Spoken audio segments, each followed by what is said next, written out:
These are stories that need to be told.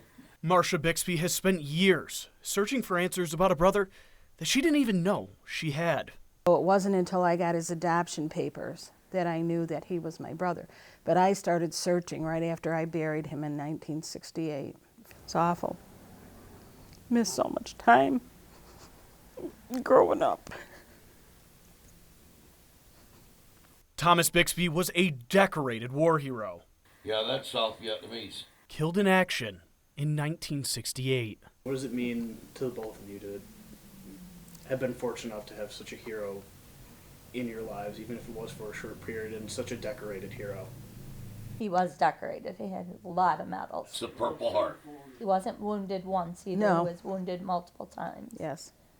Went back out into battle and Yes. finally met, his demise. Foley's family were close friends of Thomas's adopted father, Mel. Through time, they, took care of him when he was sick and passed away. And they went through all of his possessions to clean them out. I didn't know what happened to any of his things. Eventually, as everyone grew older and passed away, I ended up with Tom's belongings. For 30 years, I've had his items. And for those past 30 years, Foley has been on a mission to find Tom's family.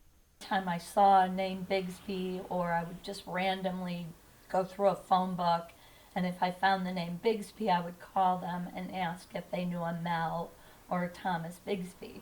And it was always the same, no, response was no, we didn't. I'd been coming over to the museum talking to Dennis. I brought over the only picture I had of Tommy. But then, something miraculous happened. I got the phone call. I get this text from Denny saying, "Marcia, call me. It's important." That phone call would forever change Marcia's life. It was like I'm looking at his picture and I was baffled, because as far as I knew, nobody, knew about him. Conversation about the gentleman I'm looking at on the wall.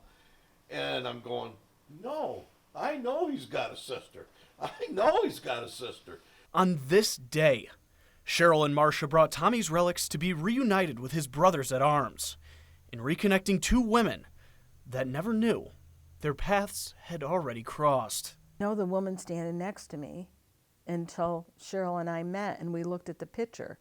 And Cheryl says, "I'm that little 8-year-old sitting in the front row, and I'm the one behind him." But to look back and to know that we were all together, and now it's full circle, I just can't thank everyone enough. Reporting for 18 News, No, I can't. I'm Matt Paddock.